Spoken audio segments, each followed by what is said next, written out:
अच्छा जी। तो कल हमने स्टार्ट किया था और अनफॉर्चुनेटली इंटरनेट की वजह से क्लास कंप्लीट नहीं हो पाई थी हमारा। तो जो थर्ड डे है उसको हम आज कंप्लीट करते हैं। इसकी जो रिकॉर्डिंग थी वो आई होप कि आप लोगों के साथ शेयर हुई होगी और आपने उसको एंजॉय किया होगा। हम वहीं से कंटिन्यू करते हैं। कंप्यूटर विजन को हमने स्टडी किया था और काफ़ी सारी रियल लाइफ एग्जांपल्स और सिनेरियोस और क्या क्या पॉसिबिलिटीज़ हैं उसको हमने डिस्कस किया था। उसकी क्या क्या एप्लीकेशंस हैं उनको हमने डिस्कस किया था। उनमें से एक एप्लीकेशन जो है कंप्यूटर विजन की, जो सबसे ज़्यादा चैलेंजिंग है, वो है ऑब्जेक्ट डिटेक्शन। ठीक है, अब मैं यहाँ पे आपको बता देता हूँ कि ऑब्जेक्ट डिटेक्शन एक्चुअली क्या होती है। जो इस वक्त सबसे बड़ा चैलेंज है वो ये है कि किसी भी इमेज से हर उस चीज को कंप्यूटर डिटेक्ट कर ले, नेम कर दे, लेबल कर दे, जिसको ह्यूमन देख सकता है। जैसे अगर मैं ये तस्वीर आपके सामने रखूं, एक इंफॉर्मेशन इस तस्वीर में से कंप्यूटर ने अंडरस्टैंड की है और हर एक तस्वीर को अंडरस्टैंड करके उसके बारे में इंफॉर्मेशन नीचे बता दी है। ये बंदा है, ये गाड़ी है, ये ट्रैफिक सिग्नल्स हैं, ये व्हीकल है, ये ट्रक है, ये कार की ये टाइप है। जो जो उसके पास इंफॉर्मेशन थी वो इसने बता दिया। लेकिन एज ए ह्यूमन बीइंग हम लोग इसमें और बहुत सारी चीजें देख रहे हैं। जैसे हम फ्लैग्स देख रहे हैं, बिल्डिंग्स देख रहे हैं, विंडोज देख रहे हैं, ग्लास देख रहे हैं, स्काई देख रहे हैं। फिर स्काई के अंदर हम जो ये भी कह सकते हैं कि कुछ जो है वो क्लाउडी वेदर है। रोड देख रहे हैं हम, इसके अंदर जो है वो जेब्रा क्रॉसिंग, यहाँ से जो है वो पैदल चलने वाले चलते हैं। और बहुत ज्यादा डिटेल, जितनी देर हम इस तस्वीर को देखेंगे उतनी देर हम इसको लिखना शुरू करेंगे। तो शायद मेरे ख्याल से 4-5 सफ़े कम पड़ जाएंगे सिर्फ इस एक तस्वीर के अंदर जो इंफॉर्मेशन है उसको अ, बताने के लिए। जो कंप्यूटर विजन का मेन गोल यही है कि जो इंफॉर्मेशन ह्यूमन तस्वीर में से निकाल सकता है उतनी ही कंप्यूटर इंटेलिजेंट हो जाए, उस तरह की इंफॉर्मेशन किसी भी तस्वीर में से कंप्यूटर भी डिटेक्ट कर ले। तो किसी हद तक इंप्रूवमेंट हुई है, किसी हद तक अचीवमेंट हुई है। तो जो अचीवमेंट हुई है वो आपके सामने इस स्क्रीन के अंदर है कि हमने कंप्यूटर को तस्वीर दी और उसने इसमें से चीजें निकालना शुरू कर दी। फिर हम क्या करते हैं कि बजाय इसके कि कंप्यूटर को तस्वीर दें, हम वीडियो उठाते हैं। जैसे रियल टाइम के ऊपर कैमरा के ऊपर वीडियो आना शुरू हो गई और उसके अंदर जो है वो एवरी सेकंड वीडियो को, मैं आपको बता दूं वीडियो एक्चुअली क्या होती है कि वीडियो कहते हैं हम लोग सेट ऑफ फ्रेम्स को। ठीक है, वीडियो एक्चुअली क्या है, सेट ऑफ फ्रेम्स है। बहुत सारे तस्वीरें मिला दी जाएं और उनको इतनी तेजी से गुजारा जाए कि ह्यूमन आई उसको कैप्चर ना कर सके, तो फिर उसको लगता है कि ये कोई वीडियो चल रही है। ठीक हो गया। अच्छा, नॉर्मली 1 सेकंड के अंदर जो है वो 60 फ्रेम से लेकर 6000 फ्रेम्स या इससे भी ज्यादा जो है वो जारी होती हैं, फ्रेम्स पर सेकंड। तो जितनी फ्रेम्स पर सेकंड आ रही होती हैं उतनी ज्यादा जो है वो उसकी इंप्रूवमेंट होती है, वीडियो की क्वालिटी होती है। और ये जितनी भी चीजें, खैर हम उस तरफ नहीं जा रहे, वो एक अलग टॉपिक है हमारा। लेकिन पर second number of frames actually quality of video होती है, जिसकी बेसिस के ऊपर जो है वो वीडियो प्रोसेस हो रही होती है। तो हम हर 1 सेकंड के ऊपर जितनी भी फ्रेम्स हैं उन तमाम फ्रेम को one by one computer vision को देते हैं और कंप्यूटर विजन उस तस्वीर में से तमाम इंफॉर्मेशन कलेक्ट करके रियल टाइम के ऊपर मार्किंग करना शुरू कर देता है। ये टेस्ला की गाड़ी है जो ऑटोमेटेड व्हीकल है, वो इसी कॉन्सेप्ट के ऊपर चलती है। तो उसके पास कैमरास लगे हुए होते हैं, फ्रंट, राइट, बैक, लेफ्ट। तो उन कैमरास के अंदर जो जो ऑब्जेक्ट्स आ रहे होते हैं वो उनको देखता है। फिर दूसरी चीज, वो डिस्टेंस भी मेजर करता है कि जैसे मिसाल के तौर पर इसमें गाड़ियां नजर आ रही हैं, ठीक है ना। ह्यूमन आई तो बता सकता है कि जो है ये दरमियान वाली गाड़ी है, ये सबसे दूर है, ये उससे करीब है, ये उससे करीब है, ये उससे करीब है। ये एक बहुत बड़ा चैलेंज है कि ये बताना कि ये ऑब्जेक्ट यहाँ पर है और आपसे इतने डिस्टेंस पर है। ये बाहर तो इंसान तो फौरी तौर पे अपनी एक्सपीरियंस के साथ बता देता है, ठीक है ना। लेकिन कंप्यूटर के लिए ये अंडरस्टैंड करवाना कि कौन सी चीज तुमसे कितना फासले पर है, ये बहुत बड़ा चैलेंज है। लेकिन अगेन ये भी कंप्यूटर विजन का ही एक प्रॉब्लम है। ये भी जो है वो टेस्ला की गाड़ी के अंदर जो है वो किसी तरीके से इम्प्लीमेंट किया गया। तो ये वो सारी भी, आप जितनी भी आपके सामने ऑटोमेशन आती है ना गाड़ियों की और ड्रोन्स की और जितनी भी चीजों की, वो एक्चुअली यही कॉन्सेप्ट है। ठीक है ना, फेस डिटेक्शन की, रिकग्निशन की, ऑब्जेक्ट डिटेक्शन की, ये सब इसी के अंदर है। तो जितने ज्यादा ऑब्जेक्ट डिटेक्ट कर लेता है, वो इंटरनेशनली अपने आप को रिकग्नाइज करवा देता है कि जी मैंने ये अचीव कर लिया, आज तक इतने स्मॉल ऑब्जेक्ट्स डिटेक्ट हुए थे, मैंने उससे भी स्मॉल ऑब्जेक्ट डिटेक्ट कर लिए। किसी तस्वीर के अंदर 1 मिलियन ऑब्जेक्ट डिटेक्ट हुए थे, 1.1 मिलियन मैंने डिटेक्ट कर लिए। तो ये एक जो है वो रेस है जिसके अंदर लोग लगे हुए हैं और इम्प्रूवमेंट हो रही है। अच्छा, ये एक वीडियो है, मैं यहाँ पर आपको चला के दिखाता हूँ।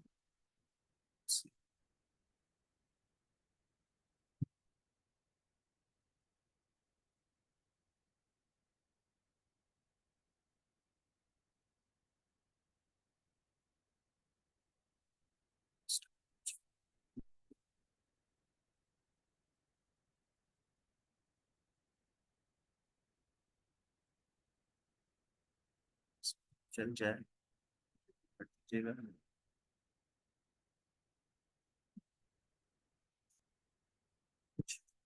डायरेक्ट इसको चला देता हूँ, उसमें वो चल नहीं रही है। ठीक है, अब अगर आप इसमें देखें, शुरू में मैं एक्सप्लेन करता हूँ।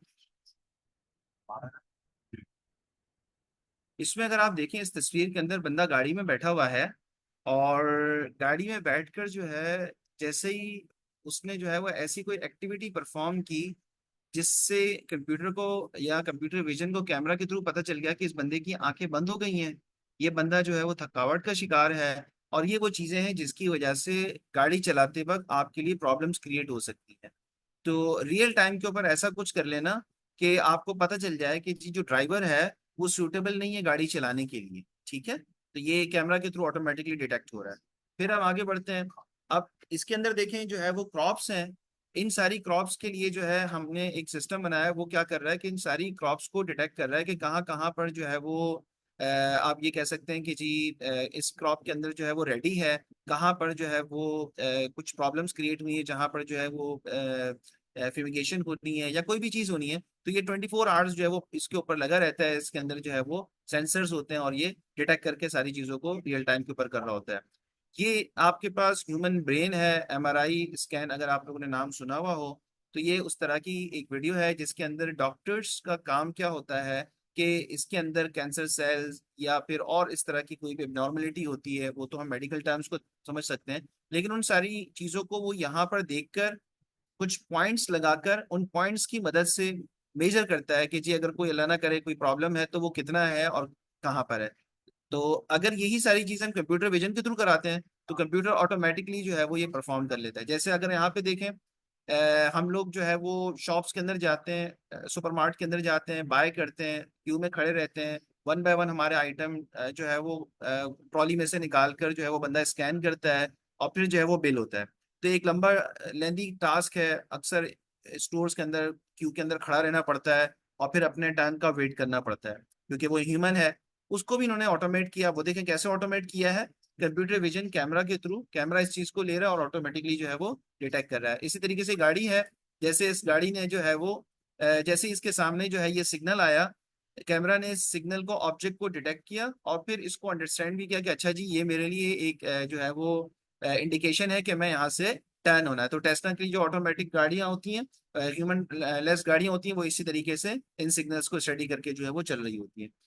तो what is computer vision and why does it matters, तो अब हम इसको डिटेल में देख लेते हैं यहाँ पर। ठीक है, जैसे मैंने आपको कल भी एक एग्जांपल दी थी कि आप किसी कैमरा के सामने खड़े हो जाएं, और आप जो है वो कोई बात करें, और उसी वक्त जो है वो आप ही के चेहरे को मल्टीपल टाइम क्रिएट कर दिया जाए, और डिफरेंट लैंग्वेजेस के अंदर जो है वो आप अपने ही चेहरे से, अपने ही जबान में, अपने ही आवाज में जो है वो डिफरेंट लैंग्वेजेस में बोलना शुरू कर दें। जैसे यहाँ पर ये जो है वो मैंडेरिन, फ्रेंच, स्पेनिश, जर्मन और इंग्लिश, सारी जबानों में एक ही वक्त में जो है वो बात हो रही है। तो जिस तरीके से जो बंदा बात करना चाहे वो जो है वो इन एआई और कंप्यूटर विजन की मदद से जो है ये काम भी पॉसिबल है, और ये हो रहा है। ऐसा ऐसा नहीं कि ये सिर्फ यहाँ पर तस्वीर है, बल्कि ये रियल प्रोजेक्ट्स हैं जो यहाँ पर इस तरह के चल रहे हैं। अच्छा, हम आगे बढ़ते हैं। ठीक है, अब ये इनके जो है वो फेशियल रिकग्निशन और जो लिप सिंकिंग होती है उसकी मूवमेंट से, साउंड से, ये सारे काम जो है वो हो रही होती हैं। AI for optical inspections. ठीक है, ये आपके जो है ना वो ड्रोन्स हैं। ठीक है, फ्लाइंग कैमरास होती हैं उसके अंदर, जो कैमरा ड्रोन के साथ फ्लाई करती हैं, उनके अंदर पिक्चर ली जाती है और फिर उसके ऊपर जो है वो डिटेक्शन हो रही थी। जैसे यहाँ पर इन्होंने जो है वो डिटेक्शन कर रही है, ये लोग देख रहे हैं ह्यूमन डिटेक्ट हो रहे हैं, इसी तरीके से जो है वो नॉर्मेलिटी डिटेक्ट हो रही है, और कोई भी ऐसी चीज जो डिटेक्ट हो सकती है, उन सारी चीजों को जो है वहाँ पे डिटेक्ट किया जा रहा है।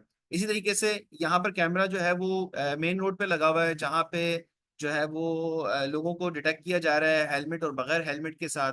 ठीक है, ये अभी लाहौर का एक प्रोजेक्ट भी था जो मेरे ख्याल से लाहौर पुलिस ने जो है वो लगाया था। तो ये अगेन वही चीज है, ये हम सब कर सकते हैं, ऐसा नहीं है कि आप और मैं नहीं कर सकते, हम भी कर सकते हैं, बहुत सिंपल है। मैं अभी आपको कोड्स भी दिखाऊंगा कि किस तरीके से जो हो रहे होते हैं। ठीक है, अच्छा जी, ये गाड़ियां डिटेक्ट हो रही हैं, मूवमेंट होती हुई।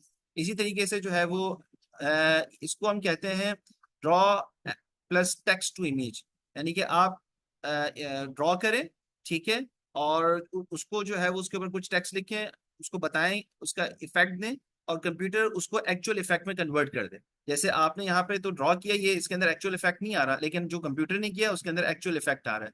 तो ये भी जो है वो कंप्यूटर विजन की एक फील्ड है, और ये भी जो है वो एआई और सीएस के थ्रू जो है वो हो रहा है, जैसे यहाँ पर आ रहा है। अच्छा, computer vision uses data trained on mathematical algorithms. अब जितनी भी हमने जो कल लास्ट सेकंड डे जो हमारी एक्चुअली जो था वो मे बी कि आप लोगों के लिए मुश्किल रहा हो, क्योंकि उसके अंदर ज्यादातर चीजें जो है वो टेक्निकल थी, वो इसलिए बताया गया कि आपको अंडरस्टैंडिंग हो कि अच्छा जी एआई इस तरीके से होती है। वो एक टेक्स्ट था, उसमें कुछ भी नहीं था, बस वो आपको बताने के लिए। तो वो जितनी भी कैलकुलेशन वहां पर हमने परफॉर्म की थी, उन सबको हम कहते हैं कि जी मैथमेटिकल एल्गोरिथम्स, जो कि डेटा के ऊपर ट्रेंड होते हैं। तो डेटा को ट्रेन करने के लिए डेटा हमें चाहिए होता है, तभी मैथमेटिकल एल्गोरिथम्स जो है वो परफॉर्म कर रहे होते हैं। जैसे ये है turn 2D image into 3D image. 2D और 3D का कॉन्सेप्ट क्या होता है? 2D इमेज जहां पर हमारे पास एक्स और वाई कोऑर्डिनेट होते हैं। अगर आप लोगों को याद हो अर्ली 2000 के अंदर जो गेम्स आया करते थे, नोकिया का जो मोबाइल पहली दफा आया था वो 2D था, उसके अंदर जो है वो एक्चुअल इफेक्ट नजर नहीं आ रहे होते। अब जो मोबाइल्स के अंदर है वो 3D इफेक्ट आ रहे हैं। अब 4D 5D 6D, इवन यहाँ पर ऐसे जो है ना हमारे पास सिनेमा थिएटर्स मौजूद हैं जहाँ पर 6D मूवी चल रही होती है। तो 6D मूवी का मतलब ये होता है कि वो बंदा आपको फील होगा कि वो आपके सामने बिल्कुल जो है वो मूव कर रहा है। ठीक है ना, तो 2D से 3D कन्वर्ट हो जाता है कि आप 2D इमेज दें, वो ऑटोमेटिकली उसको 3D में कन्वर्ट कर देता है। ठीक है, जैसे इन्होंने यहाँ पर ये सारी जो है वो 2D टू 3D कन्वर्जन है। ठीक है, अच्छा, अ, ये कुछ इमेजेस हैं। ठीक है, इसके ऊपर इन्होंने जो है वो, मैं अभी आपको बता देता हूँ कि एक्चुअली कुछ फिल्टर्स लगाए हैं उसको नीट और क्लीन करने के लिए। जैसे कुछ इमेजेस होती हैं वो ब्लर होती हैं। आप लोगों ने देखा होगा अभी कुछ चंद दिनों पहले कुछ इस तरह की चीजें चली थी कि एक बंदे ने जो है वो 1945 या 50 के जमाने की अपने वालदेन की छोटे बचपन की तस्वीरें उठाई, जो उस वक्त प्रिंट हुआ करती थी कैमरा के थ्रू, और फिर स्कैन होके प्रिंट होके आया करती थी। उसके अंदर उसकी तस्वीर थी और 50 साल पुरानी थी, तो वो बहुत जो है ना वो हो गई थी हालत उसकी खराब। तो उसको एआई और कंप्यूटर विजन के थ्रू उसको एक्चुअल इफेक्ट दिए, और वो तस्वीर वैसे ही नजर आ गई जैसे कि पहली दफा खींची गई थी। तो ये जो है वो जनरेटिव एआई भी है, ये कंप्यूटर विजन भी है।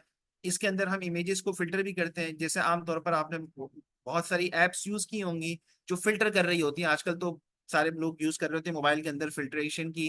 तो ये भी कंप्यूटर विजन की है, जिसमें किसी भी तस्वीर के अंदर जो है इफेक्ट डाल दिए जाते हैं और उसकी जो है वो क्वालिटी को इम्प्रूव कर दिया जाता है। ठीक है, अच्छा, इसी तरीके से यहाँ पर ये देखें, ये आपके पास जो है वो रोबोटिक आर्म है, और वो रोबोटिक आर्म के साथ जो है वो ह्यूमन किस तरीके से जो है वो कम्युनिकेट कर रहा है। ठीक है, ठीक हो गया। अब वो सारी चीजें इसी तरीके से जो है वो आपके पास जो है जो है वो समंदर के अंदर या मेन के ऊपर या कोई हाईवे के ऊपर या कोई जंगलात के अंदर भी कैमरा के थ्रू हमें बहुत सारी एक्टिविटीज करवा सकते हैं, जहां पर ह्यूमन इतनी स्पीडी नहीं पहुंच सकता या वहां पर नहीं जा सकता। तो वहां पर हम कैमरास को भेज देते हैं, और कैमरा ऑटोमेटिकली डिटेक्ट करके हमें रिस्पॉन्स कर रहे होते हैं कि कहाँ पर आग लगी हुई है, कितनी ज्यादा आग लगी हुई है, कहाँ पर पानी है। इवन खास तौर पर जो 1-2 साल पहले कराची के अंदर और बारिशें हुई थी, सिंध के अंदर बहुत ज्यादा सैलाब की सूरत हाल थी। तो उस वक्त पानी के बीच में लोग बेचारे जो है वो यारो मददगार थे और उनके लिए कोई हेल्प नहीं हो रही थी। तो उस केसेस में ड्रोन भेजे जाते हैं, और ड्रोन इंटीमेट करते हैं, आइडेंटिफाई करते हैं कि भी पानी के दरमियान में इस जगह पर इस लोकेशन के ऊपर इतने बंदे इस कंडीशन में मौजूद हैं, इतनों का सामान है, इतने घर हैं। तो वो ड्रोन एक्चुअली भेजे जाते हैं जो तस्वीरें से रियल टाइम के ऊपर इतने सारे बंदे बैठ के बात नहीं कर सकते। ठीक है ना, तो ये वो एग्जाम्पल है जो मैं आपको बता रहा था कि मार्ट के ऊपर एक एक बंदा एक एक चीज उठा के स्कैन करे। इसके बरक्स अगर हम जो है वो कंप्यूटर विजन से काम लें, तो कैमरा ऑटोमेटिकली चीजों को डिटेक्ट करेगा, काउंट करेगा, और बिल के अंदर ऑटोमेटिकली जो है वो ऐड कर देगा, जैसे यहाँ पर हो रहा है। तो इसका काम क्या है, सिर्फ उठा के जो है वो यहाँ पर रखना, बिल सारी चीजें ऑटोमेटिकली जनरेट हो रही, ठीक है।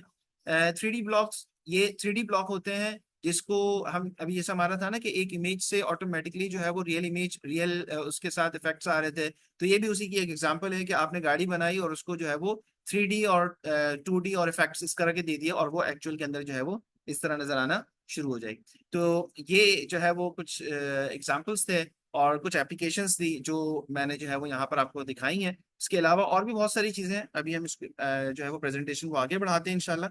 और भी इसके अंदर जो है वो बहुत ऐसी चीजें आने वाली हैं जिसमें आप इंजॉय करेंगे इंशाल्लाह। अच्छा, अगली चीज, इत्तेफाक से ये भी वीडियो ही है, मैं ट्राई करता हूँ कि ये प्ले हो जाए, वरना फिर मुझे उसी तरह चलानी पड़ेगी।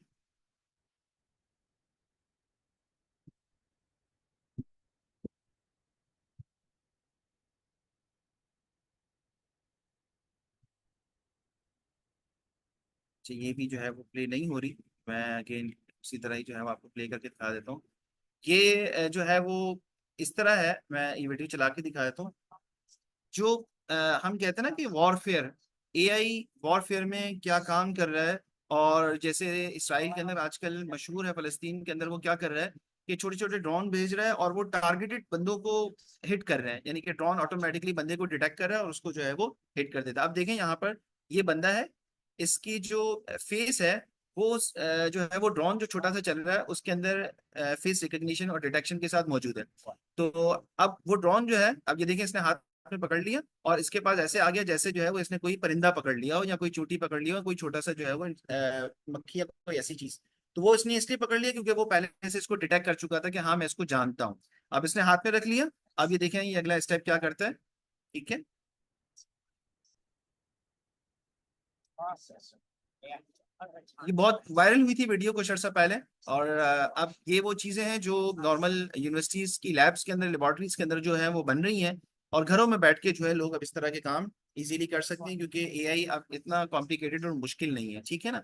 अब इसके अंदर है क्या, इसके अंदर कैमरास लगे हुए हैं छोटे छोटे से, सेंसर्स लगे हुए हैं जो फेस डिटेक्शन का काम करते हैं, फेस रिकग्निशन का काम करते हैं। इसके अंदर जो है वो नेटवर्क कनेक्टिविटी है, इसके अंदर प्रोसेसर है जो ऑटोमेटिकली प्रोसेस करता है, डिसीजन लेता है, और सारे के सारे काम जो है वो ऑटोमेटिकली कर देता है। इसी वजह से कहा जा रहा है कि वॉरफेयर जो है वो एआई वहां पे बहुत ज्यादा रोल प्ले करेगा। अब देखिए इसने इस बंदे को ढूंढा और इसने इसको फायर किया और उसी वक्त जो है वो इसको खत्म कर दिया। तो इसका मैं यहाँ पे क्लोज करता हूँ और मैं इसमें थोड़ी सी जो है वो ऐड कर देता हूँ। देखिए, एक जमाना है जिसको कहते हैं पाकिस्तान के पास जो है ना वो एटॉमिक पावर है, पाकिस्तान, ये अल्लाह का करम है कि न्यूक्लियर हमारे पास जो है वो चीज मौजूद है। लेकिन उससे खतरनाक और स्ट्रांग चीज क्या है कि न्यूक्लियर चलाते वक्त आपका पूरी जो है ना वो शहर खत्म हो जाएगा, बर्बाद हो जाएगा, जैसे इसराइल फलस्तीन के अंदर सारी की सारी चीजें जो है ना वो तबाह और बर्बाद कर दी उसने, ठीक है ना। और फिर सब खत्म, बिजनेस खत्म, जगहें खत्म, चीजें खत्म। ये उससे एडवांस है और इससे भी ज्यादा खतरनाक है। ये इतनी छोटी सी है जिसको बनाने के लिए बहुत ज्यादा जो है वो कॉस्ट नहीं आ रही होती। एक फैक्ट्री के अंदर लगा दिया जाए और एक दिन के अंदर जो है वो लाखों ड्रोन्स इस तरह के बनाए जा सकते हैं। वो लाखों ड्रोन्स उठाए और जो है ना वो एक जहाज के अंदर बंद किए और एक इलाके में जाके छोड़ दिए, और वो वहां पर कंटिन्यूसली बंदों को हिट करके मारते रहेंगे। तो ये किसी भी एटम बम से ज्यादा खतरनाक है। और ये कंटिन्यूसली हिट करते रहेंगे जब तक कि पूरी पॉपुलेशन को खत्म ना कर दें, ये वहीं पर ही रहेंगे। इसको हिट भी नहीं किया जा सकता, इतने छोटे होते हैं जैसे आपकी मक्खी है, इतने छोटे से ये ड्रोन्स होते हैं। और इतने एक्यूरेसी, जैसे आप लोगों ने भी देखा, इससे ज्यादा इसकी एक्यूरेसी होती है, ठीक है। और ये आज से 3 साल पुरानी वीडियो में आपके साथ शेयर करा रहा हूँ। ये टेक्नोलॉजी अब कहाँ पहुंच चुकी है, वो बहुत आगे निकल चुकी है, ठीक है। लेकिन अगेन कोई इशू नहीं है, सिर्फ मोटिवेशन ये है कि अगर ये कर सकते हैं तो हम भी कर सकते हैं ना। तो इसके करने के लिए डिग्री और बहुत सारी क्वालिफिकेशन और एजुकेशन रिक्वायर्ड है, सिर्फ आपके अंदर मोटिवेशन होनी चाहिए। मैं अभी आपके सामने इंटरनेट पे गूगल करूंगा, सर्च करूंगा, मुझे कोड मिलेंगे और मैं आपके सामने रन करूंगा और वो चल जाएंगे। तो अगर वो चल जाएंगे तो फिर आगे हम उसमें काम कर सकते हैं, तो आप लोग भी कर सकते हैं इंशाल्लाह। अच्छा जी, हम आगे बढ़ते हैं। और अच्छा, ये हमारा हो गया। अच्छा, अब उसके बाद एक और चीज है, कंप्यूटर विजन के बाद एक्सपर्ट सिस्टम। तो टाइम कम है, चीजें काफी सारी हैं, मुझे करके भी दिखानी है आपको। तो एक्सपर्ट सिस्टम बस इतना समझ लें, ये कोई भी ऐसा system, an expert system is a computer program that is designed to solve complex problem and to provide decision making ability like in human. एक ऐसा सिस्टम बना दिया जाए जो एआई बेस्ड हो, जो लर्न करे और वक्त आने पर डिसाइड करे और डिसीजन ले ले। ठीक है ना, जैसे आपने उसको कहा कि भाई ये तस्वीर है, अब उसने तस्वीर ली और उस बंदे को हिट कर दिया, ये डिसीजन उसने खुद लिया कि हाँ मैंने एक्यूरेट तस्वीर ले ली है। या वो कहे कि नहीं नहीं नहीं तस्वीर सही नहीं है, मुझे अभी हिट नहीं करना। तो ये जो उसका डिसीजन मेकिंग सेंस है जो कि ह्यूमन के पास होता है, अगर कोई ऐसा सिस्टम बना ले जो डिसीजन मेकिंग सिस्टम की तरफ पहुंच जाए, तो उसको हम कहते हैं कि ये एक एक्सपर्ट सिस्टम है। ठीक हो गया। फिर इसकी डिफरेंट डेफिनेशंस हैं, वो आप इसमें जो है वो कर सकते हैं। सिर्फ नॉलेज बेस एक्चुअली आपने ट्रांसफर करनी होती है सिस्टम के अंदर। अच्छा, ये कुछ मेरे अपने रिसर्च प्रोजेक्ट्स हैं, मैंने यहाँ पे सिर्फ इसलिए बताया कि आप भी कर सकते हैं, कोई इतना बड़ा इशू नहीं है, अगर मैं कर सकता हूँ तो कोई भी कर सकता है। ठीक है। एक प्रोजेक्ट है मेरा वीडियो सर्विलेंसेस का। सीसीटीवी कैमरास आप सब लोग के घरों में लगे हुए होते हैं, आप सब लोग मॉनिटर कर रहे होते हैं, सब लोग कंटिन्यूअसली देख रहे होते हैं, लेकिन उसका कोई फायदा नहीं होता सिवाय इसके कि बाद में आपको रिकॉर्डिंग मिल रही है, ओहो गाड़ी चोरी हो गई, बंदा निकल गया, बंदा आया मार के चला गया, बंदे आया दरवाजा तोड़ के चले गया, शीशा तोड़ के चले गया। अब उसको देखने के बाद क्या करना?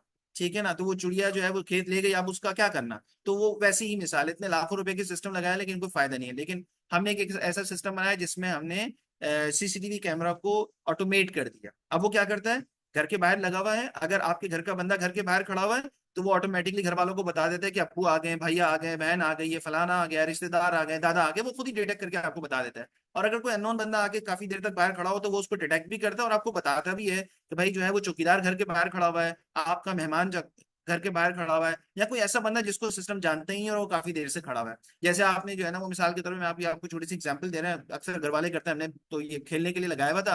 तो आपने घर के बाहर कैमरा लगा दिया और आपने मासी को कहा कि भी दोपहर 2 बजे आके सफाई करके चले जाना, आप चले गए। वो आई और उसने कहा कि जी मैं सफाई करके गई थी और मैं आई थी, जो भी उसने कहा। अब वो आई नहीं आई, आपको बाद में रिकॉर्डिंग मिली नहीं मिली, मिली देखा, उसको डिफेंस किया, बहुत सारी चीजें। लेकिन असल फैसला तो उस वक्त लेना था, तो आपने कैमरा लगा दिया, तस्वीर लगा दी, और जैसे ही 2 बजे और वो आई और रुकी और फौरन निकल दी, उसी वक्त ही कैमरा के ऊपर आपको डिटेक्ट मिल गया कि भाई आई और निकल गई। इसी तरीके से घर के अंदर आपके घर बच्चों के अलावा घर के अंदर कोई मौजूद है, आपने ऑफिस के अंदर एम्प्लॉय के अलावा कोई मौजूद है, कोई विजिटर मौजूद है, तो ये सारी चीजें सर्वेलेंस सीसीटीवी कैमरा के थ्रू एक छोटा सा सिस्टम बनाया और वो हो सकता है। तो ये हमने एक सिस्टम बनाया, आप लोग भी कर सकते हैं इस पे। इस तरीके से इंट्रूजन डिटेक्शन, न सिर्फ ये कि आप बंदे को डिटेक्ट करें, आप जो है वो ऐसी एबनॉर्मल एक्टिविटी को भी डिटेक्ट कर लें। ठीक है ना, जैसे एटीएम बूथ के अंदर बहुत सारे केसेस के अंदर क्या होता है कि वो बेचारा पैसे निकाल रहा होता है, बंदा आता है और उसको गन दिखाता है और उससे पैसे ले जाता है, कार्ड ले जाता है, इस तरह की एक्टिविटी होती है। गन पॉइंट के ऊपर रोड के ऊपर जो है ना वो इश्यूज हो जाते हैं, बाद में पुलिस आती है, रिकॉर्डिंग देखती है, बंदा निकालती है, ढूंढती है, वो तो बात के डिसीजन है। लेकिन ऐसा होता है ना कि उसी वक्त ही डिटेक्ट हो जाता है, तो कैमरा डिटेक्ट करता है, उसी वक्त ही अलार्म करता है, आसपास की पुलिस को इन्फॉर्म करता है, आगे पीछे से ये डिसीजन देता है, और ये पॉसिबल है, ये इंट्रूजन डिटेक्शन हमने बनाया है, तो कोई भी बना सकता है। उसके बाद वीडियो इंक्रिप्शन। वीडियो इंक्रिप्शन भी एक बहुत बड़ा जो है वो है। सिर्फ यहाँ पे इतना समझ लें कि जो डेटा होता है वीडियो को उसको एनक्रिप्ट कर दें ताकि जो है वो सेंसिटिव डेटा जो है वो सिक्योर हो जाए। आगे बढ़ते हैं हम लोग। और उसके बाद एक और हमने बनाया है यहाँ पे, automated blood cell segmentation for medical image analysis, machine learning approach.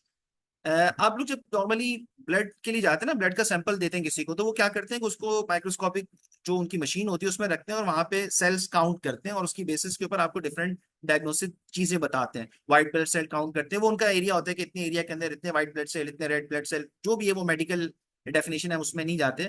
हम यहाँ पे इतना समझ लेते हैं कि वो ह्यूमन कर रहे होते हैं जिसकी बेसिस के ऊपर। आप तो हमने उसको क्या किया कि एक ऐसा एआई सिस्टम बना दिया जो कि ऑटोमेटिकली ये सारे काम खुद ही प्रोसेस करता है। आपने ब्लड सैंपल दे दिया, वो खुद ही गुजरेगा, उसके इमेज निकालेगा, इमेज के ऊपर ये प्रोसेस करेगा और आपको आउटपुट दे देगा। तो ये फास्ट हो गया, रैपिड हो गया, एक्यूरेसी इंप्रूव हो गई, ह्यूमन एरर के चांसेस खत्म हो गए, डिले खत्म हो गया, और ये क्विक हो गया। ना सिर्फ ये हमने इस पे किया, अभी कैंसर सेल डिटेक्शन के ऊपर हमारी एक रिसर्च चल रही है और वो भी जो इंशाल्लाह उम्मीद है कि वो भी इस पे कंप्लीट हो जाएगी। अगला प्रोजेक्ट हमने किया था वीट डिटेक्शन। अच्छा, मजे की बात बताऊं, ये मैंने 2008 के अंदर अपने एमएस थीसिस में किया था, मेरा मास्टर्स था, ये मेरा मास्टर्स का थीसिस था, wheat detection and quantity measurement. अच्छा, ये करता क्या एक्चुअली, जैसे हम कहते हैं ना कि सैटेलाइट इमेजेस नाम सुना हुआ हमने, गूगल के सैटेलाइट इमेजेस, अर्थ के सैटेलाइट इमेजेस, उन सैटेलाइट इमेजेस के अंदर पूरी दुनिया के कुछ देर पुराने के इमेजेस मिल जाते हैं, उन इमेजेस के अंदर पूरी दुनिया की सारी चीजें होती हैं। उन सैटेलाइट इमेजेस के अंदर हमने एक्चुअली किया क्या कि जहां जहां पर जो है वो फसल हो रही थी गंदम की, उन तमाम तस्वीरों को लिया और फिर बाद में और उसको काउंट किया कि भाई इस साल कितनी गंदम की फसल उगनी है, और फिर उसको इलाके वाइज डिस्ट्रीब्यूट किया कि कौन से इलाके में, कौन से रीजन में, कौन से मुल्क में कितनी ज्यादा उगनी है। फिर जैसे WHO इस तरह के ऑर्गेनाइजेशन हैं, उनसे पॉपुलेशन हमें पता होती है कि भाई मिसाल के तौर पे पाकिस्तान की पॉपुलेशन जो है वो 17 करोड़ है, और पाकिस्तान के इलाकों में मुख्तलिफ जगहों पे इस दफा जो है वो फसल उगनी है गंदम की इतनी इतनी, जो कि 19 करोड़ के लिए काफी है। तो इसका मतलब ये है कि 2 करोड़ के जो गंदम है वो एक्सपोर्ट की जाती है, और ये बिफोर टाइम पता चल जाता है गवर्नमेंट को, और उसके लिए क्या क्या इकदाम होते हैं, और ये पूरी दुनिया के लिए। तो ये हमने 2008 में बनाया था, तो अब भी कर सकते हैं बहुत सारी चीजें। ठीक है। और अच्छा, उसके बाद एक और चीज जो मैंने अभी आपको बताया था कि यूएवीज, ये यूं समझ लें कि ड्रोन्स हैं फॉर ह्यूमैनिटी, इंसानियत के लिए जो है वो ड्रोन्स को कैसे मदद किया जा सकते हैं, जिसमें मैंने आपको एग्जांपल भी दी थी तुर्की की, कि तुर्की के अंदर जिलजिला आया और वहां पर ये ड्रोन्स यूज किए गए, और वहां पर मेडिसिन पहुंचाई गई लोगों को, और खाना पहुंचाया गया लोगों को, फूड्स पहुंचाया गया, जो ऐसी जगह पे थे जहाँ पे ह्यूमन नहीं जा सकता। तो इस तरह जो है वो ये भी कंप्यूटर विजन और एक्सपर्ट सिस्टम की जो है वो, जैसे यहाँ पर ये तस्वीर के अंदर भी देख रहे हैं कि ड्रोन जो है वो खाना लेकर और इस तरह के बॉक्स लेके पहुंचा है, और वो लोगों को वहां पे ड्रॉप कर रहा है। तो जिस तरह फलस्तीन के अंदर खाना पहुंचाया जा रहा है, एक अप्रोच वो है, और एक अप्रोच ये है जो तुर्की के अंदर लोगों को जो यूज की गई है। तो ये सिंपल अप्रोच है, इसकी कोई कॉस्ट भी नहीं है, इतना बड़ा जहाज जिसके अंदर लगा के और इतनी बड़ी उसकी इक्विपमेंट और पैसे और ये खर्च करके उस जगह में पहुंचना, जहाँ पे वैसे ही जो है वो जो है वो जहाज, जंगी जहाज उड़ रहे हो, वहां के लिए फ्लाई करना तो वैसे ही इतना वो नहीं है, और फिर जिस तरीके से तो वहां पर अगर ये ड्रोन यूज किए जाते तो बहुत अप्रोचेस, तो ऑप्शंस बहुत सारे हैं, डिपेंड करता है कि हम किस जगह रहते हैं, कैसे यूज कर रहे हैं। ठीक हो गया। ये जो सीसीटीवी वाला मैंने बताया था, ये उसका डैशबोर्ड है, जहां पर जो है वो कुछ इन्फॉर्मेशन आ रही है, जैसे ये बता रहे हैं कि इस वक्त कैमरा कितने ऑन है, कितने ऑफ हैं, टोटल नंबर इस वक्त डिटेक्ट कितने हुए हैं, पीपल कितने हैं, एम्प्लॉय कितने हैं, और फिर जितने भी रूम्स हैं किस रूम के अंदर इस वक्त जो है वो कितने लोग मौजूद हैं, गेट के अंदर एंट्रेंस कितनी हो रही है। ये वो सारी चीजें जो रियल टाइम के ऊपर डिटेक्ट होकर ऑटोमेटिकली बता रहा होता है। अब ये कैमरा का व्यू है, ये डिफरेंट कैमराज हैं, लोग अंदर बैठे हैं, और ये बता रहे हैं कि फेस डिटेक्शन एंड रिकॉग्निशन इस कैमरा के थ्रू हो रही है। तो जैसे कोई इस दरवाजे से, ये मैं दिखा देता हूँ आपको, जैसे ही कोई इस दरवाजे से अंदर आता है, कैमरा उसका चेहरा ऑटोमेटिकली पढ़ लेता है और सिस्टम को इंटीमेट कर देता है कि भाई इस वक्त बंदा अंदर आ गया, और उसका नाम ये है, उसकी आइडेंटिटी है। तो इतने सारे जो है वो हम थंब वाले लगाते हैं, जिसमें थंब स्कैन करो, ये करो, वो करो, नाम लिखो, अटेंडेंस के लिए इतने बड़े सिस्टम आपके सीसीटीवी कैमरा लगे हुए हैं, वही सारे काम कर सकते हैं। तो इतनी सारी इक्विपमेंट बाय करने की जरूरत नहीं होती। तो सिस्टम मौजूद है, स्मार्टनेस आपके अंदर आती है। ठीक है ना, इक्विपमेंट को स्मार्ट बनाना ये ह्यूमन का काम है। तो किस तरह किसको स्मार्ट बनाना है, देखें सीसीटीवी कैमरा ही तो था, एक छोटा सा कैमरा ही तो था, और ड्रोन बनाने के लिए मैं आपको इंशाल्लाह अगर मौका मिला और इसको हमने डिटेल में लेके गए, तो मैं आपको कहूंगा ड्रोन भी कोई बहुत बड़ी साइंस नहीं है, एक छोटा सा आपने जो है ना वो मोटर खरीदा, उससे ड्रोन बन जाता है। एक कैमरा जो है वो 300 से लेकर जो है वो 3 लाख रुपए तक के होते हैं, तो आप कैमरा भी खरीद सकते हैं, सारी चीजें हम खुद घर बैठ के बना सकते हैं, कोई इतनी लंबी चौड़ी इसकी साइंस नहीं है। तो ये हमारा सेशन कंप्लीट हुआ। सेशन कंप्लीट करने से पहले, इससे पहले कि हम क्वेश्चन आंसर की तरफ जाएं, मैं आपको कुछ कोड दिखाता हूँ कि जी एक्चुअली में जो है वो किस तरीके से जो है वो चीज़ें परफॉर्म हो रही होती हैं। तो मैं यहाँ पर एक स्क्रीन को स्टॉप करता हूँ और मैं दूसरी स्क्रीन शेयर करवाता हूँ।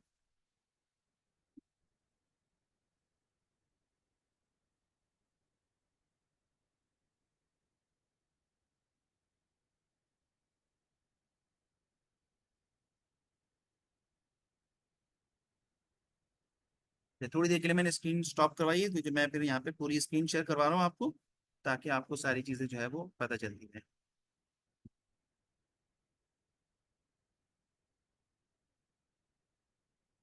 अच्छा जी, अब मैंने अपनी पहली स्क्रीन शेयर कराई है, देखें। चीज़ें चलाने के लिए सिर्फ एक ही सॉफ्टवेयर काफ़ी है, और वो सॉफ्टवेयर क्या है, उसका नाम है एनाकोंडा। आप इंटरनेट पे जाएं, गूगल करें, और यहाँ अगर आप लिखना चाहें, मैं उसको चला के भी दिखाता हूँ आप लोगों को इंशाल्लाह भी।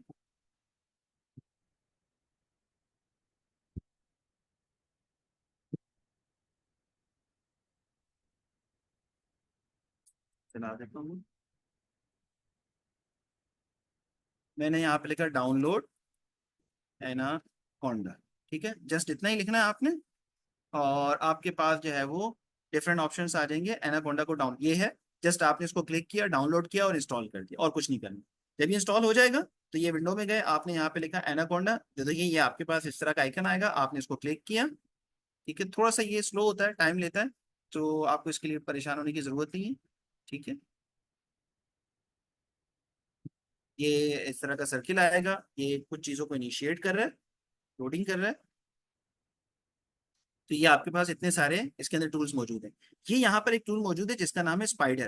अच्छा, मेरे पास तो लॉन्च आ रहा है, आपके पास इंस्टॉल लिखा हुआ आएगा, जैसे ये इंस्टॉल है, तो आपको इस तरह इंस्टॉल आएगा, आपने इसको क्लिक करना है, थोड़ी देर में इंस्टॉल कर देगा, उसके बाद यहाँ पे आ जाएगा लॉन्च, आपने इसको क्लिक कर दिया। ठीक है, और क्लिक करने के बाद ये इस तरह जो है वो ओपन हो जाएगा। ठीक है, ये आपके पास जो है वो ओपन हो गया। अच्छा, अब मेरे पास एक कोड है, मैं इसको चला के दिखाता हूँ, लेकिन चलाने से पहले मैं आपको यहाँ पर एक चीज दिखाता हूँ, ABI, क्योंकि वो थोड़ा सा चलने में टाइम लेगी। .ABI, जो ये मेरे पास एक वीडियो पड़ी हुई है, इसको ओपन करता हूँ।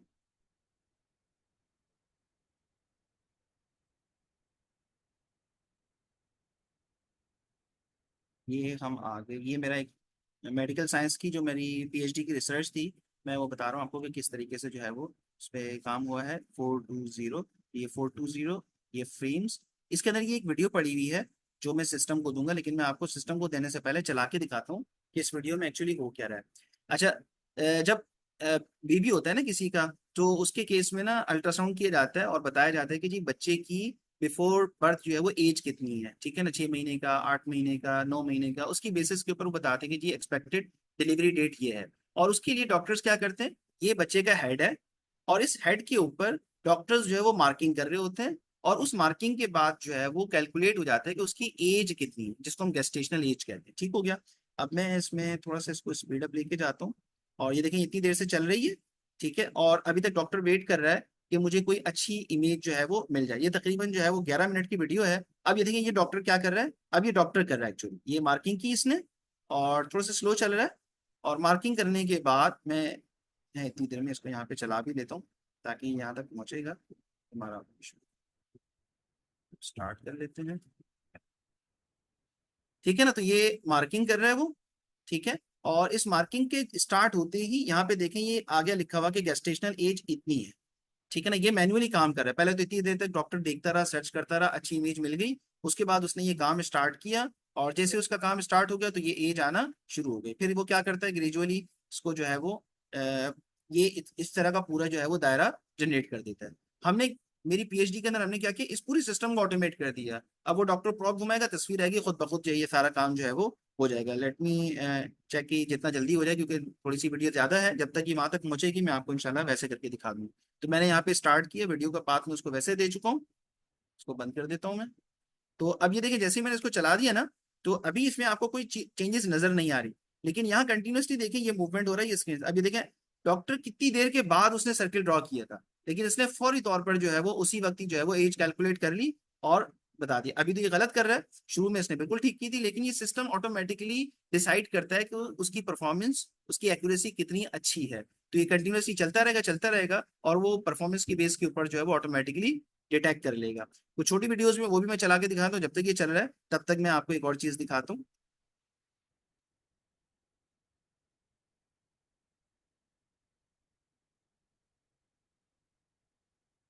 यहाँ पर आते हैं हम लोग, और हम करते हैं फेशियल रिकॉग्निशन एंड डिटेक्शन, ठीक है।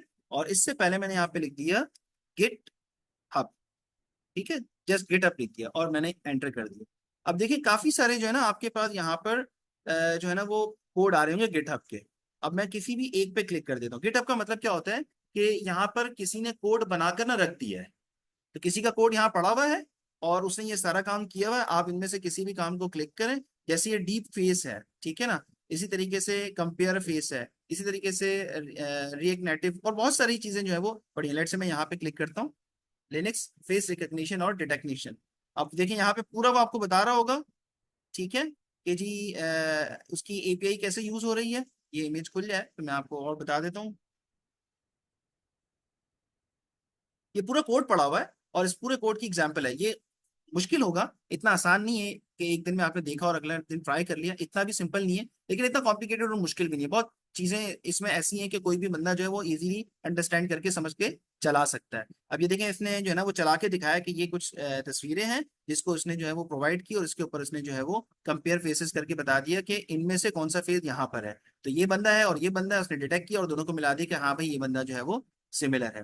इसी तरीके से इसको उठाया और गिवन फेसेस में गया और उसने बता दी कि ये सिमिलर है। तो मैंने कोई रैंडमली जो है वो रिपोजिटरी उठाई, इसको रिपोजिटरी कहते हैं। तो आपने जस्ट जाके लिखना और उसके साथ लिख देना गिटहब, तो गिटहब के ऊपर इतनी सारी कोड रिपोजिटरी पड़ी हुई है, उनको उठाएं, ट्राई करें, कोई ना कोई चली जाएगी। आप गूगल करते रहेंगे, एरर्स आएंगे, डिटेक्ट करते रहेंगे, जो है वो आपको एक दिन सॉल्यूशंस भी मिलना जो है वो शुरू हो जाएंगे। अब यहाँ पे मैं आपको तब तक ये देखें, ये एक हमारा जो है वो चल रहा है। अब ये देखिए डॉक्टर ने तो अभी तक यहाँ प्लेस किया, लेकिन हम हमारा सर्कल जो है वो computer based, computer vision based, computer knowledge based के ऊपर जो है वो ऑटोमेटिकली सारी चीजों को कर चुका है, और हमें इसमें कोई मुश्किल नहीं हुई। ये जब तक डिटेक्ट करेगा चलाएगा, ये रियल टाइम के ऊपर जो है वो चीजें चल रही हैं। तो ये वो चीजें हैं जिनको हम, मुझे लगता है कि अगर मैं कर सकता हूँ कि आप लोग भी कर सकते हैं इंशाल्लाह। तो ये हमारे जो है वो कोर्स का जो है वो यहाँ पर हम इसको एंड करते हैं। और कोई भी ऐसी चीज़ जो कि आपने इस कोर्स से रिलेटेड मुझसे पूछनी है और समझनी है आज की क्लास के हिसाब से, तो मैं यहाँ पर हूँ आप लोग के आंसर्स करने के लिए।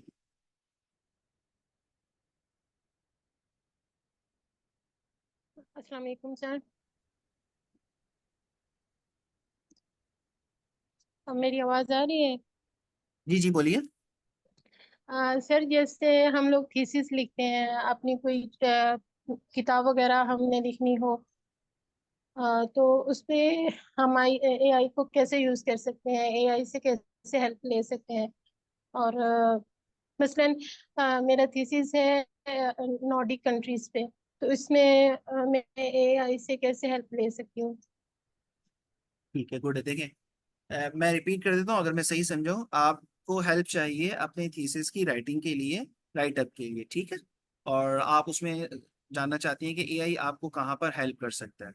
अच्छा, एक ये है कि, जी ऐसा ही है।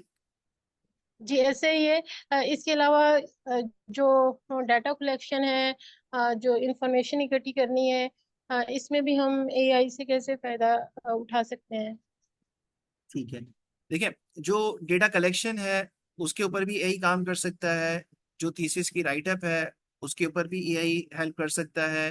डेटा के ऊपर जो इंफॉर्मेशन आप अंडरस्टैंड करते हैं, सिस्टम अंडरस्टैंड करता है, ये सारे काम भी जो है वो एआई कर सकता है। अब वो कैसे करता है, देखिए, कुछ चीजें ऐसी हैं जो एआई इंजीनियर्स कर सकते हैं, कुछ चीजें ऐसी हैं जो एआई इंजीनियर्स कर तो सकते हैं लेकिन रिक्वायरमेंट आपकी है, जैसे आप एआई इंजीनियर नहीं, तो आपके पास चैट जीपीटी तरह के ऐसे बहुत सारे, एक जैसे मैं यहाँ पे नाम लूँ परप्लेक्सिटी, ठीक है, इसी तरह के बहुत सारे एआई ऑनलाइन पैकेजेस मौजूद हैं जिनको यूज करते हुए आप बहुत सारी इंफॉर्मेशन डेटा से कलेक्ट कर सकते हैं, जिनको यूज करते हुए डेटा जनरेट करा सकते हैं। जैसे मैंने आपको कल की क्लास में बताया था ना कि ऑगमेंटेड रियलिटी, इसी तरीके से डेटा ऑगमेंटेशन होती है कि आपके पास जैसे मैंने अपने केस में भी किया था, मेरे पास मेडिकल इमेजेस थे 1 लाख, मुझे चाहिए थे 10 लाख।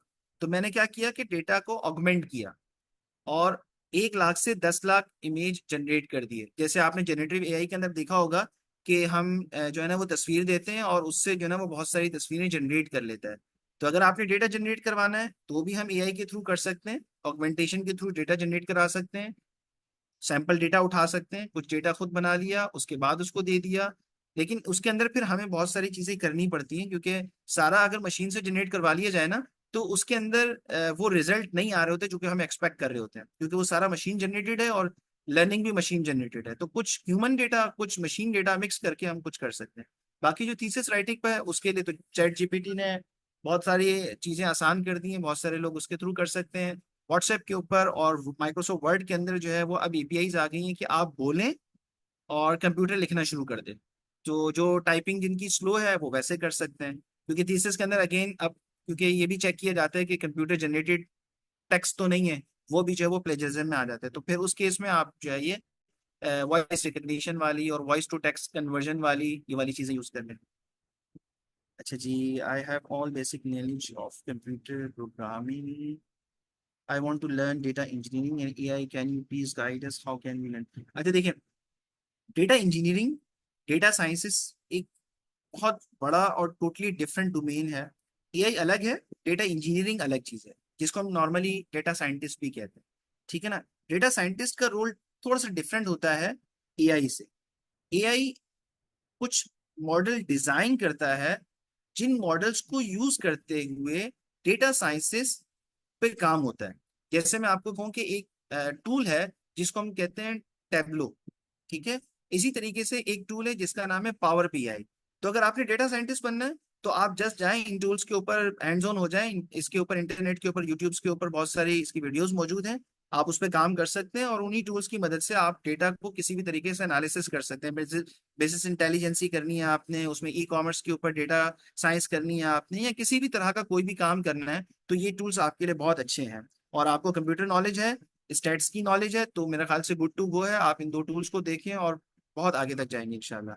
बहुत ज्यादा डिटेल में एआई में जाने की जरूरत नहीं है। एआई में सिर्फ उनको जाना चाहिए जो कोई डिफरेंट स्पेसिफिक काम करना चाहते हैं, तो वो फिर एआई की तरफ जाएं।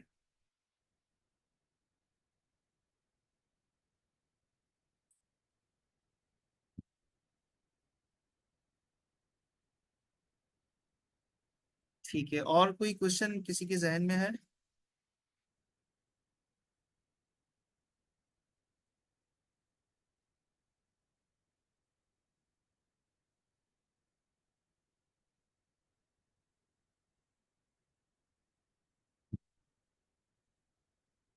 ठीक है, तो फिर हम आज का सेशन इसको कंप्लीट करते हैं, और इंशाल्लाह अनकरीब हम लोग इसका जो है वो एआई और डेटा साइंसेस का डिटेल कोर्स ऑफर करेंगे और आप लोगों के साथ शेयर करवाएंगे।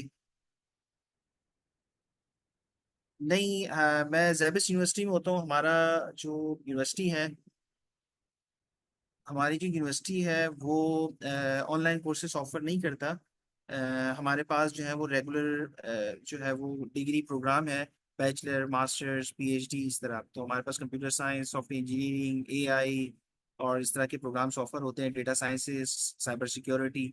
उसके अंदर आप रेगुलर प्रोग्राम तो आके कर सकते हैं, लेकिन कोई ऑनलाइन कोर्स नहीं है। उसके लिए आप कोर्सेरा पे, यूडीमी पे, यूट्यूब पे जा सकती हैं।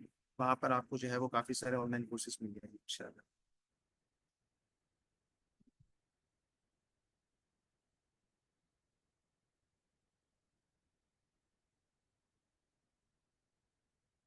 ठीक है, ठीक है, ओके बेटा।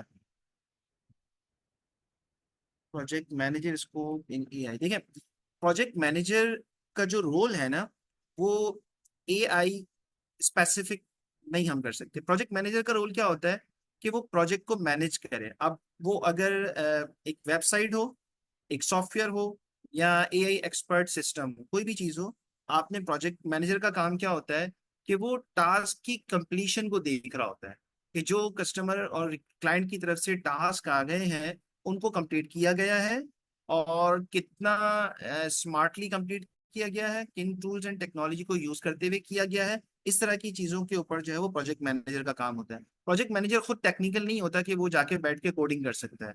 हाँ, अगर एआई के कुछ टूल्स हैं जो प्रोजेक्ट मैनेजर की जो इसकी स्पेसिफिकेशन है, जहां पर प्रोजेक्ट मैनेजर काम कर रहा होता है, उसके लिए एआई के बहुत सारे टूल्स हैं और एआई की बहुत सारी चीजें हैं जिसमें प्रोजेक्ट मैनेजर को हेल्प मिलती है चीजों को मैनेज करने के लिए। तो आई गेस इन दोनों में से आपका कोई चीज थी तो हो गया होगा। अच्छा, साइबर सिक्योरिटी का क्या रोल है? साइबर सिक्योरिटी का बहुत जो है वो ज्यादा रोल है। साइबर सिक्योरिटी कहते हैं, आप यूँ समझ लें कि आपका कोई भी सेंसिटिव डेटा जो कि आपके लिए बहुत ज्यादा सेंसिटिव है, उसको किस तरीके से सिक्योर किया जाए। बैंकिंग सेक्टर के अंदर जहाँ पे पैसों की ट्रांजैक्शंस हो रही होती हैं, उनको किस तरीके से सिक्योर किया जाए, ये वो सिक्योर डेटा को सिक्योर करने के लिए, सेंसिटिव डेटा को सिक्योर करने के लिए हम एक टर्म यूज करते हैं, साइबर सिक्योरिटी। ठीक है, क्योंकि इसके अंदर डेटा हैक हो रहा होता है, डेटा चोरी हो रहा होता है, तो हमने अपने डेटा को संभालना होता है। वहां पे टर्म यूज होती है साइबर सिक्योरिटी। फिर उस सिक्योरिटी के अंदर वो सारे टूल्स अलग कर दिए गए जिनका स्पेसिफिक रोल है डेटा के ऊपर, कि भाई डेटा को सिक्योर कैसे किया जाए। नेटवर्क के ऊपर डेटा ट्रेवल हो रहा है, वहां पे सिक्योर हो जाए। आपके इंस्टीट्यूट के अंदर डेटा है, आपके कंप्यूटर मोबाइल के अंदर डेटा है, कैसे सिक्योर किया जाए। कौन कौन से वो चीजें हैं जिसको प्रैक्टिस में लाना चाहिए आपके डेटा को सिक्योर करने के लिए, तो वो एक्चुअली साइबर सिक्योरिटी के अंदर वो सारी चीजें करवाई जाती हैं। वो टूल्स भी बताए जाते हैं, उन टूल्स को बनाया कैसे जाता है, और ये वो सारी चीजें जो साइबर सिक्योरिटी के अंदर।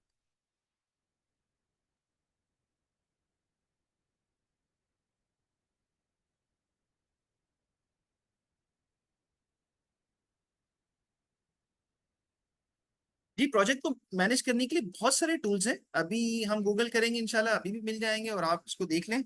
और मुझे स्पेसिफिक तो याद नहीं है कि प्रोजेक्ट मैनेजर के लिए कोई स्पेसिफिक ऐसी कोई चीज़ हो। बस बेसिक अगर आपको आज के इस वर्कशॉप से पता चल गया है, तो आप लर्न करना शुरू करें, गूगल करना शुरू करें, इंशाल्लाह आपको आपकी रिक्वायर्ड चीज़ मिल जाएगी।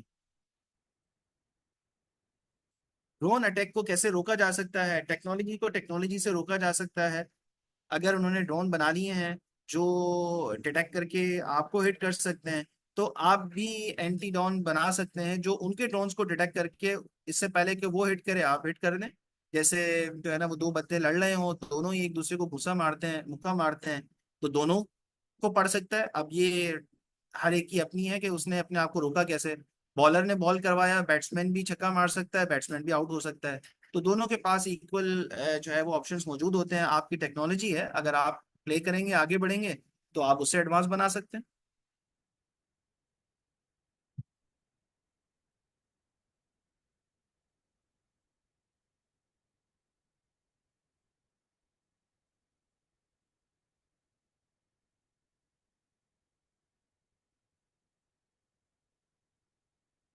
ठीक है, तो I guess no more question, मजीद क्वेश्चन नहीं है इंशाल्लाह। अगर इसके बाद भी आप लोग मुझसे पूछ सकते हैं, मुझसे कांटेक्ट में रह सकते हैं। हमारा इदारा है अलकायफ, उसके थ्रू भी आप लोग मेरे साथ कांटेक्ट कर सकते हैं। और पिछली जो प्रेजेंटेशन है उसके अंदर मैंने कांटेक्ट नंबर और ईमेल भी शेयर किया है, आप लोग डायरेक्टली मुझसे ईमेल करके भी पूछ सकते हैं।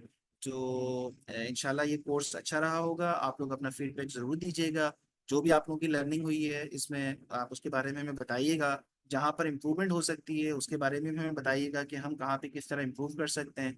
और डिटेल कोर्स हमारा ऑफर करने का बिल्कुल प्लान है, और हम इंशाल्लाह करेंगे। उसमें भी आप लोग की इनपुट हमें चाहिए होगा कि आप बताएं, गाइड करें कि भाई किस तरह का कोर्स कैसे ऑफर करना चाहिए, और आपकी क्या क्या रिक्वायरमेंट्स हैं। तो इंशाल्लाह अनकरीब हम ऐसा कोर्स लॉन्च करेंगे जो AI, data sciences, cyber security, इन सारी चीज़ों के ऊपर डिटेल्ड होगा। होपफुली आपको मज़ा आया होगा, आपने कोर्स को एंजॉय किया होगा। तो हम आज के कोर्स को ख़त्म करते हैं इंशाल्लाह। अल्लाह हाफिज़, अस्सलाम वालेकुम।